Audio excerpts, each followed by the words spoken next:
people of YouTube, I am back again, and I wanted to talk to you today about a discussion I was having yesterday with my daughter, and we were just talking about money related matters, different things about money, and I started thinking to myself, aside from the we don't have McDonald's money and we got bills around here, that's pretty much the only discussions that I've ever had with my parents or my elders about money. We really didn't talk about money in our house at all.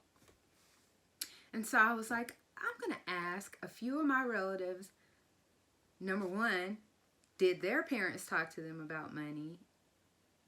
And number two, why they think they didn't talk to them about money if they did not.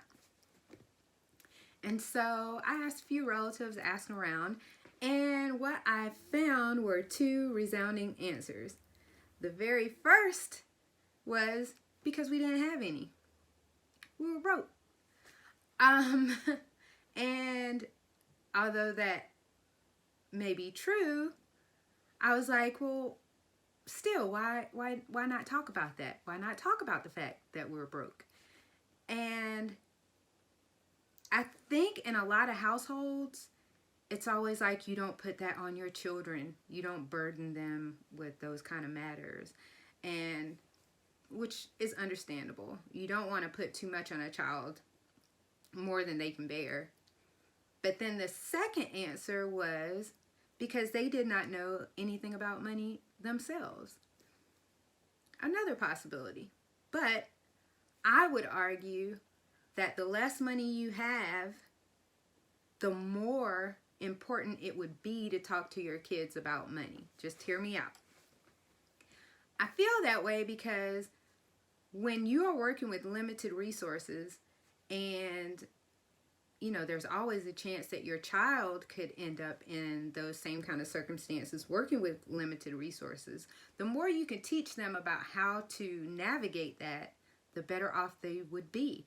And if they broke that cycle and didn't have limited resources in adulthood, the more they would know, the more capabilities they would have.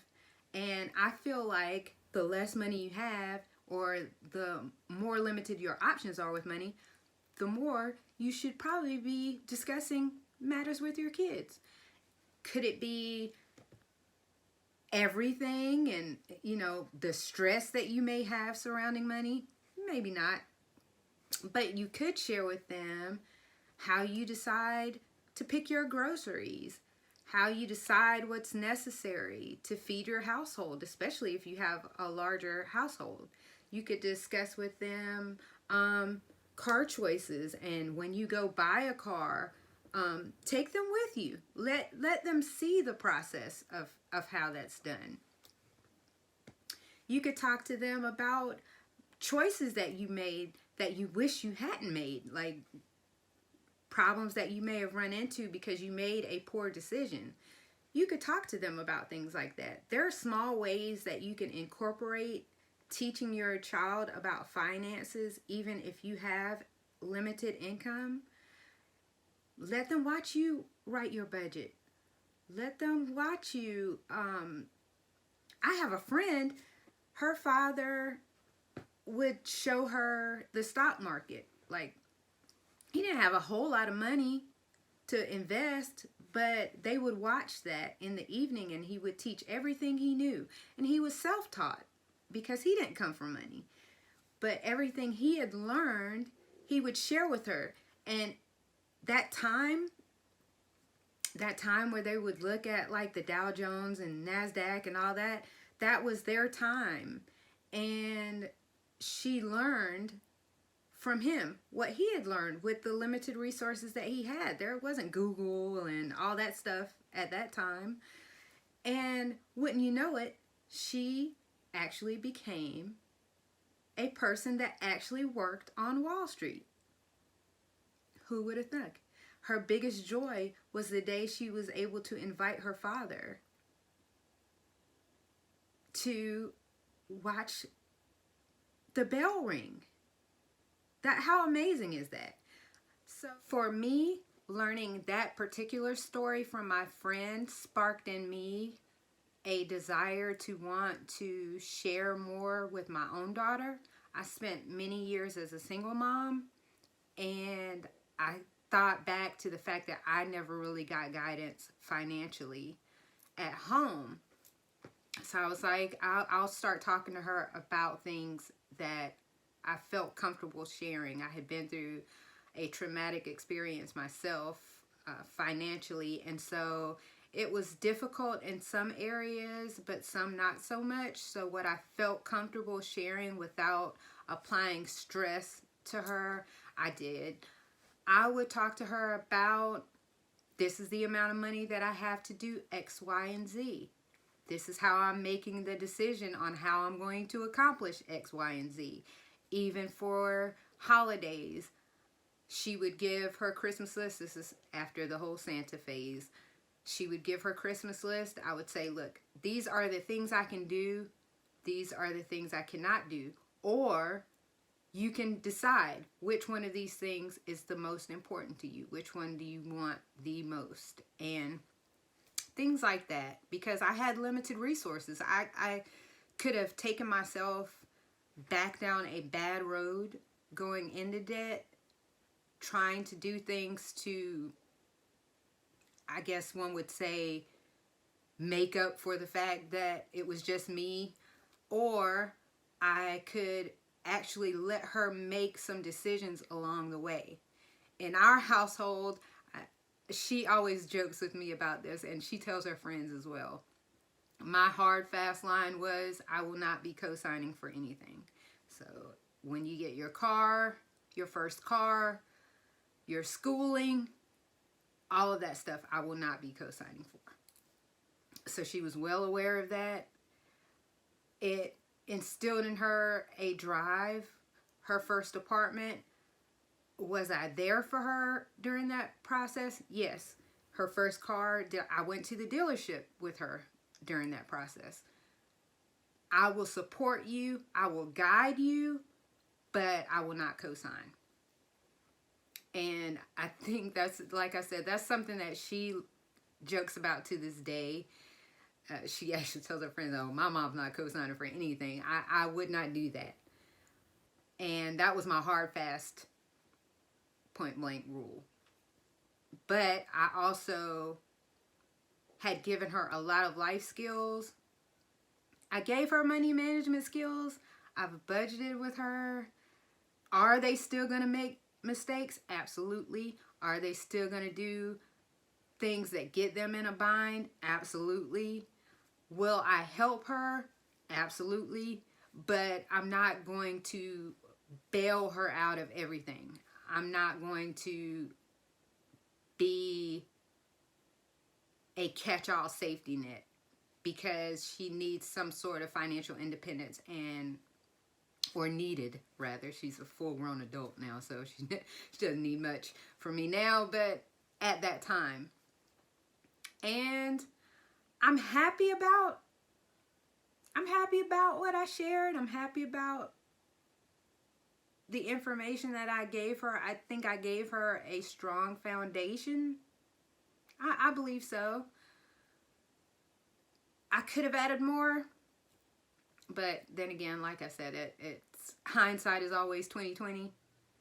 But I would encourage any parent to discuss things, even when you're broke. I was dead broke. I mean, but I talked to her even about the things of, I can't afford cable. We can't have cable. We're not going to have cable. That is a luxury for us until I am able to be able to afford it. And when I'm able to afford it, then I will get it. But right now, we can't afford it, and so we're not going to have cable. And we did not have cable for probably maybe 2 years. We were DVDing it. We were DVDing it. Because that was an expense that I wasn't getting ready to pay for, because it was not a necessity. I want to eat. I want you to eat. I don't want to have the extra stuff. But it also gave us a lot of alone time to actually talk too, to actually spend time together, to actually watch a movie together. We didn't have a whole lot of extraneous things. She didn't have a TV in her room. So whatever we watched together. And that's how it was until I was able to do better for myself. The first time I started saving, really trying to save and get on a better track, I remember I could only save $5 to $10 a paycheck. $5 to $10. But I remember so clearly, I started at the beginning of a year and I was saving like $5. Then I think I upped it to $10.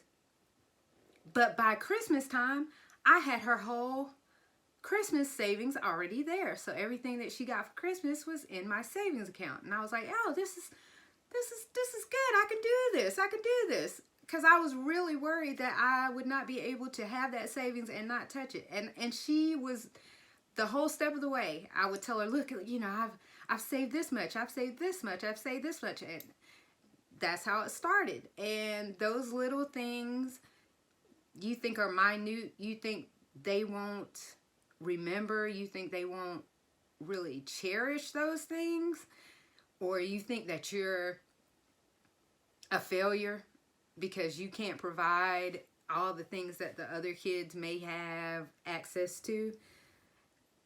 It gets better. I'm so surprised at how resilient children are if you're open, and I would not have it any other way. So I urge you parents, no matter what you have, talk to your kids, show them what you got, show them this is what I have for food this week, and this is what we're going to get, and this is why. This is what I have for this bill. This is my budget. This is what I'm budgeting. This is how I'm going to make this happen. If they have an expense coming up and it's for school or something like that, and you're trying to figure out how to be able to fit that in your budget, show them. Because I think it gives them a better appreciation of what you're doing, but it also gives them so much knowledge for the future. A lot of people say they wish that finances were taught in school. Some schools do teach finance, but it really, in my opinion, should start at home. And you could be the first person to give your kid a solid foundation.